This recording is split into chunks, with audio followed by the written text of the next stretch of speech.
है price effect. आज हम प्राइस इफेक्ट के बारे में आपको बहुत कुछ बताने जा रहे हैं। पिछले 2 वीडियो में हमने प्राइस इफेक्ट के बारे में बताया था, लेकिन उसमें आपने ये समझा था कि प्राइस इफेक्ट होता क्या है, उसका क्या अर्थ है और इसमें कौन कौन सी बातें इससे मान के चलते हैं। इसके अलावा प्राइस इफेक्ट में आपने ये भी पढ़ा था कि प्राइस इफेक्ट में कौन कौन से 2 इफेक्ट शामिल होते हैं। कौन से 2 इफेक्ट शामिल होते हैं? Income effect and substitution effect दोनों शामिल होते हैं। लेकिन क्या वजह है जो कि प्राइस में कमी होने पर कुछ वस्तुओं की मांग बढ़ती है, कुछ वस्तुओं की मांग प्राइस बढ़ने पर कम भी हो जाती है। कुछ वस्तुओं की मांग बढ़ती है प्राइस कम होने पर, लेकिन उतनी नहीं बढ़ती है जितनी कि अन्य वस्तुओं की। तो ये सारे कॉन्सेप्ट आज आपको हम क्लियर करेंगे प्राइस इफेक्ट के अंतर्गत। तो सबसे पहले हम बताने जा रहे हैं कि अगर वस्तु इंफीरियर है तो उसके संबंध में प्राइस इफेक्ट किस तरह से कार्य करता है और किस प्रकार से कीमत में परिवर्तन होने पर मांग में परिवर्तन होता है। तो सबसे पहले ये देखना होगा कि प्राइस में चेंज होने पर उसके अंतर्गत जो इनकम इफेक्ट होता है वो सिर्फ किस तरह से काम करता है और प्रतिस्थापन प्रभाव किस ढंग से काम करता है, तब दोनों मिला के उसका जो नेट रिजल्ट होता है प्राइस इफेक्ट वो कितना होता है। देखिए, ये है इंफीरियर गुड्स के संबंध में प्राइस इफेक्ट। यहाँ पर एक्स वस्तु हमने इंफीरियर मान ली है कि एक्स वस्तु इंफीरियर है। इसमें देख रही है कि ए बी ये प्राइस लाइन है, ये प्रारंभिक प्राइस लाइन है। ए बी वन ये उस समय की प्राइस लाइन है, नई प्राइस लाइन है, जबकि एक्स वस्तु का प्राइस जो है वो पहले से कम हो गया है। तो मांग बढ़ेगी उसकी, जिसकी वजह से वो ओ बी वन मात्रा खरीद सकता है। तो पुरानी प्राइस लाइन ए बी, नई price line A B one.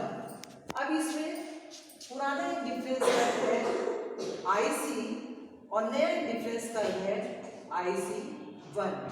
पुराना डिफरेंस कर्व नीचे है, इसलिए नीचे है कि प्रारंभिक अवस्था में वो एक्स वस्तु की ओ बी मात्रा और वाई वस्तु की ए मात्रा अधिक से अधिक ले सकता था, और इसके बाद में ये बजट रेखा यानी कि प्राइस लाइन आगे की ओर खिसक कर ए बी वन हो गई है।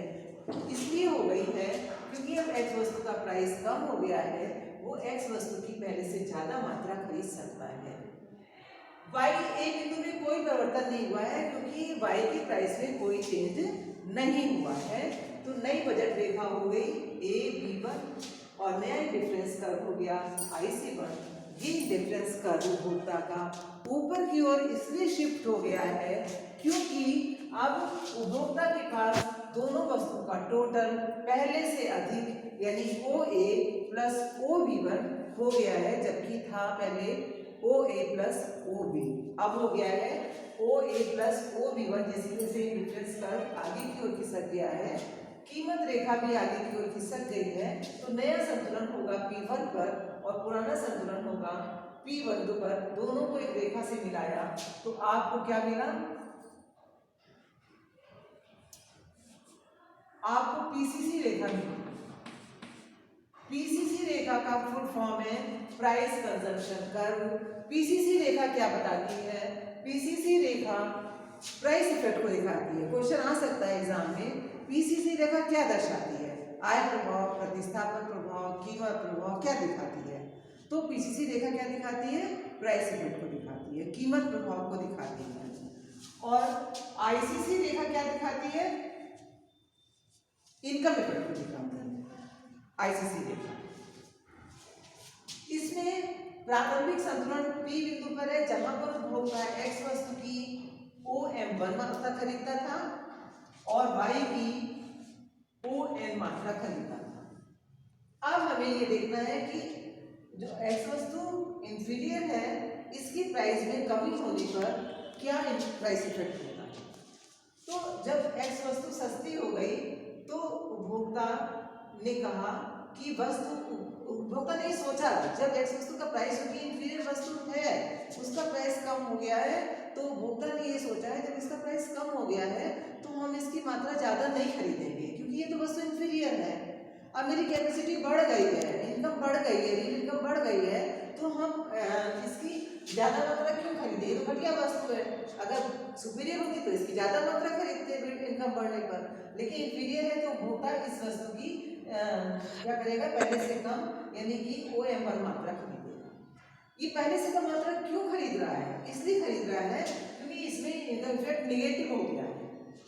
ठीक है, यहाँ से पीछे की ओर आ गया है ना, ये बिंदु पीछे आ गया है, P से पीछे की ओर हो गया है ना, इधर की तरफ हो गया, तो लंब डाला तो ये पहले आ गया, यानी कि मांग में कमी हुई है।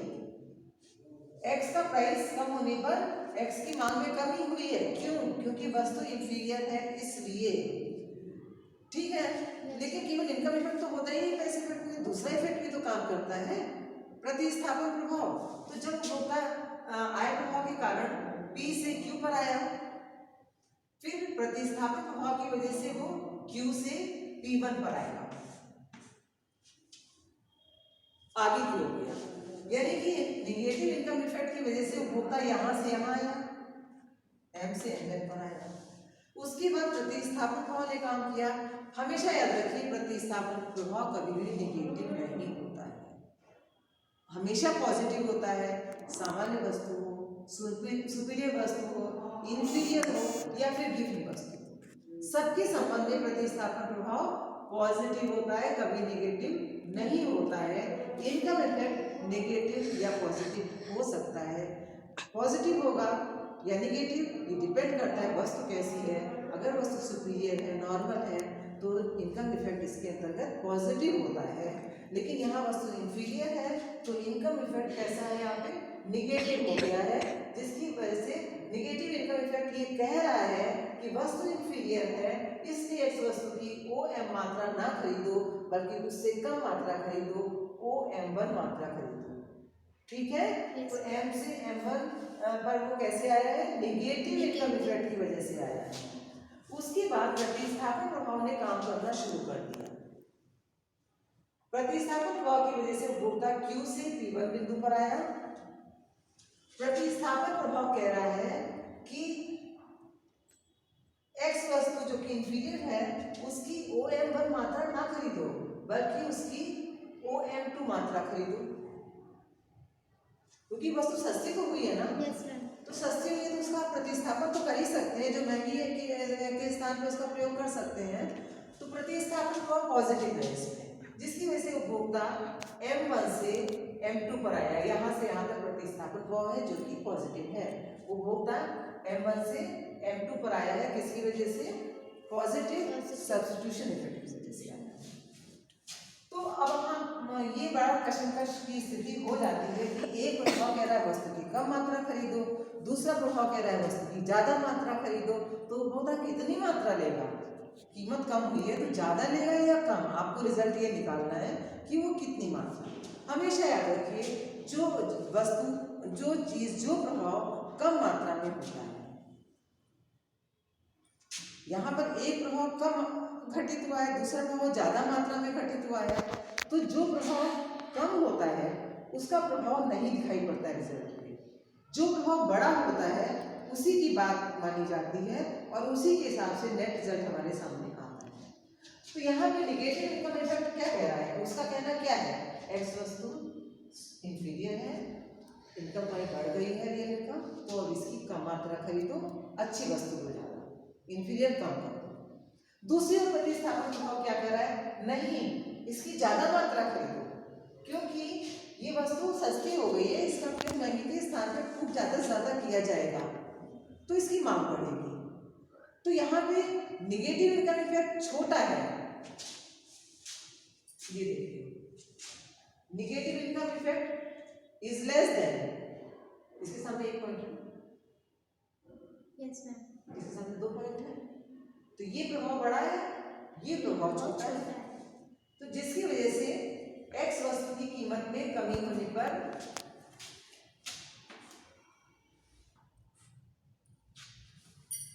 X वस्तु की कीमत में कमी होने पर मांग में वृद्धि होगी। वस्तु सुपीरियर है तो भी X की कीमत में कमी होने पर मांग में वृद्धि होगी, लेकिन दोनों में अंतर है। जब एक में इंफीरियर है एक इफेक्ट और सुपीरियर में क्या देख रही है कि दोनों ही इफेक्ट पॉजिटिव है, तो असर तो दिखेगा ना नेट रिजल्ट पे।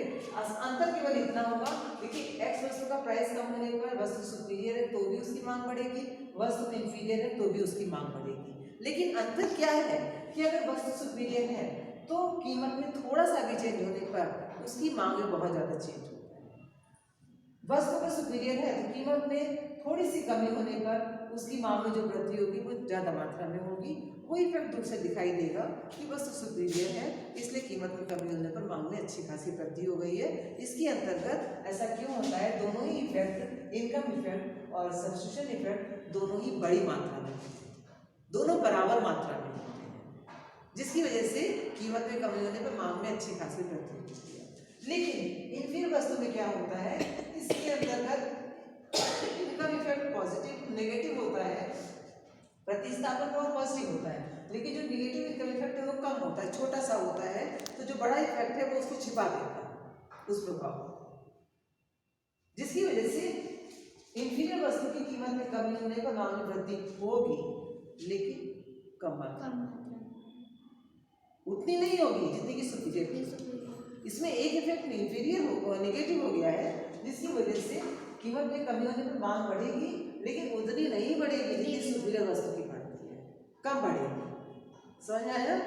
ये इंडिफरेंस कर्व एनालिसिस के अंतर्गत हम आपको बता रहे हैं।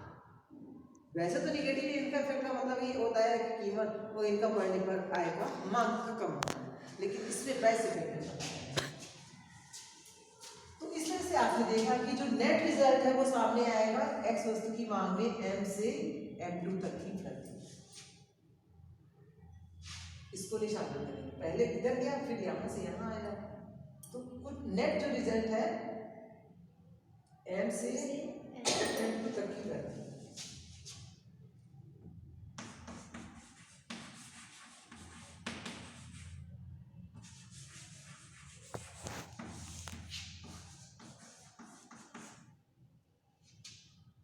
इसमें क्या होगा, negative income effect and positive substitution effect. ये इफेक्ट छोटा है, जिसकी वजह से नेट रिजल्ट क्या आएगा,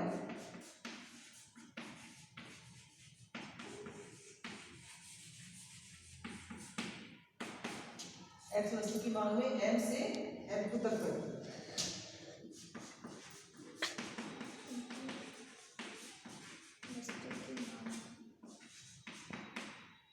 मांग में m से m2 वृद्धि।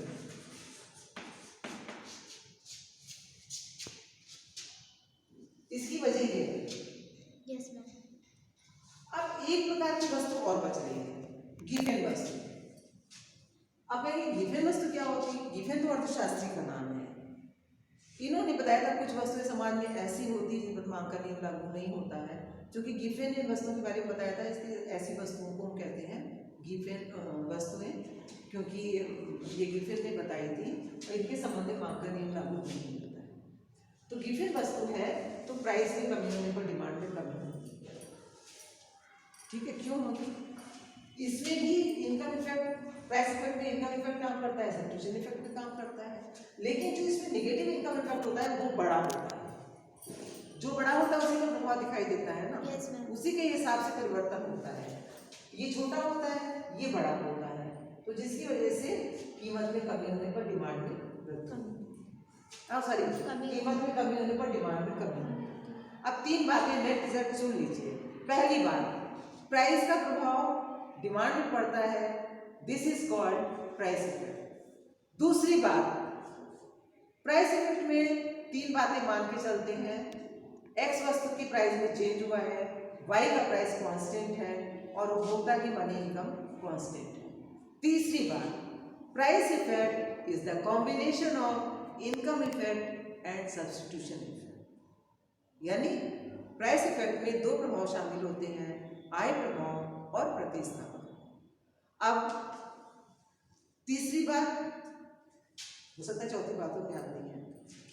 नेक्स्ट, सुपीरियर वस्तु है तो प्राइस इसके अंतर्गत, प्राइस इफेक्ट के अंतर्गत इनकम इफेक्ट और सब्स्टिट्यूशन इफेक्ट दोनों पॉजिटिव होंगे, Yes. दोनों बराबर होंगे, जिसकी वजह से सुपीरियर वस्तु की मांग में कमी होने पर डिमांड में वृद्धि होती है, जो कि सबको दिखाई देती है। नेक्स्ट, अगर वस्तु इंफीरियर है तो प्राइस इफेक्ट के अंतर्गत इनकम इफेक्ट नेगेटिव होगा, प्रतिस्थापन प्रभाव पॉजिटिव होगा, लेकिन जो नेगेटिव इनकम इफेक्ट होगा वो बहुत कम होगा, उसका प्रभाव नहीं दिखाई देगा। नेट रिजल्ट जो आएगा वो पॉजिटिव सब्स्टिट्यूशन इफेक्ट की वजह से आएगा, यानी कीमत में कमी होने पर मांग में वृद्धि होगी, लेकिन उतनी वृद्धि नहीं होगी जितनी कि सुपीरियर वस्तु की होगी। इसकी वजह ये है कि इसमें एक इफेक्ट जो है वो नेगेटिव। अब आते हैं हम गिवन वस्तु के बारे में। गिवन वस्तु है तो घटिया से भी घटिया ये होती है। गिवन वस्तु है तो उसमें क्या होता है, प्राइस इफेक्ट के अंतर्गत इनकम इफेक्ट नेगेटिव होता है और बड़ा होता है, शक्तिशाली होता है। दूसरा इफेक्ट प्रतिस्थापक पर पॉजिटिव होता है, लेकिन वो कम मात्रा में होता है। तो जो नेट रिजल्ट दिखाई देता है वो नेगेटिव इनकम इफेक्ट का दिखाई देता है, यानी कि प्राइस में कमी होने पर डिमांड में कमी होती है। तो ये हो गया प्राइस इफेक्ट। आज आपका कंप्लीट हो गया है। बहुत ध्यान रखिएगा, ये पूछा जा सकता है कि प्राइस इफेक्ट में कौन से दो इफेक्ट शामिल होते हैं, तो कई लिखे होंगे, तो उसमें आपको लिखना पड़ेगा प्राइस इफेक्ट में दो इफेक्ट शामिल होते हैं, आय प्रभाव और प्रतिस्थापन प्रभाव। ये भी पूछा जा सकता है कि इसमें आय और प्रतिस्थापन प्रभाव को कैसे अलग करते हैं। आय और प्रतिस्थापन प्रभाव को डायग्राम में हम आईसीसी कर्व खींच के अलग करते हैं। ये आ सकता है क्वेश्चन कि आईसीसी कर्व क्या बताता है, तो आप बताएंगे आईसीसी कर्व इनकम इफेक्ट को दिखाता है। ये पूछा जा सकता है कि पीसीसी कर्व क्या दिखाता है, पीसीसी कर्व प्राइस इफेक्ट को दिखाता है। तो इस प्रकार से बच्चों ये प्रतिस्थापन प्रभाव कंप्लीट हो गया है। मेरे ख्याल से आप सब बच्चों को समझ में आ गया होगा। इस वीडियो को समझ के पढ़िएगा, ध्यान से पढ़िएगा, कई बार पढ़िएगा और इसको आप लोग लाइक अवश्य करिए। अगर आपको समझ में आ रहा है तो लाइक करिए, तभी हम समझ पाएंगे कि जो वीडियो बना रहे हैं वो आपको समझ में आता है, उससे आपको लाभ होता है। Thank you.